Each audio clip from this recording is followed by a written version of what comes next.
ശ്രീലങ്കക്കെതിരായി നടന്ന ഒന്നാം ക്രിക്കറ്റ് ടെസ്റ്റിൽ ഇന്ത്യക്ക് ഉജ്ജ്വല വിജയം. 165 റൺസിനാണ് ഇന്ത്യ ശ്രീലങ്കയെ പരാജയപ്പെടുത്തിയത്. ഗാലെ അന്താരാഷ്ട്ര സ്റ്റേഡിയത്തിൽ നടന്ന ഒന്നാം ക്രിക്കറ്റ് ടെസ്റ്റിൽ ഇന്ത്യ നൽകിയ 372 റൺസിൻ്റെ വിജയലക്ഷ്യം ശ്രീലങ്കക്ക് മറികടക്കാനായില്ല. ശ്രീലങ്ക രണ്ടാം ഇന്നിങ്സിൽ 206 റൺസിന് പുറത്താവുകയായിരുന്നു. ഇതോടുകൂടി 2 ടെസ്റ്റുകളുടെ പരമ്പരയിൽ ഇന്ത്യ 1-0 മുന്നിലെത്തി. ഇന്ത്യ ഒന്നാം ഇന്നിങ്സിൽ 462 റൺസ് എടുത്ത് പുറത്തായി. മറുപടി ബാറ്റിങ്ങിന് ഇറങ്ങിയ ശ്രീലങ്കയ്ക്ക് 284 റൺസ് എടുക്കാനേ സാധിച്ചുള്ളൂ.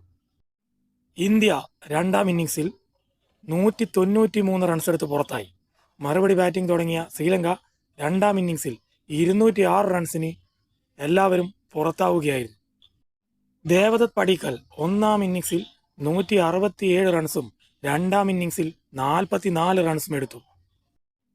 ഋഷഭ് പന്ത് 67 റൺസ് എടുത്ത് രണ്ടാം ഇന്നിങ്സിൽ ടോപ്പ് സ്കോററായി.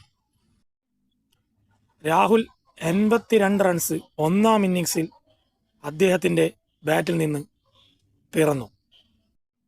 മാനവ് സുതാർ നിർണായക ഘട്ടങ്ങളിൽ വിക്കറ്റ് വീഴ്ത്തിയ അദ്ദേഹം 2 ഇന്നിങ്സിലുമായി 10 വിക്കറ്റ് നേട്ടം ഈ ഒരു ടെസ്റ്റിൽ അദ്ദേഹം കൈവരിച്ചു. കൂടാതെ രവീന്ദ്ര ജഡേജ അദ്ദേഹത്തിന് മികച്ച പിന്തുണ നൽകി.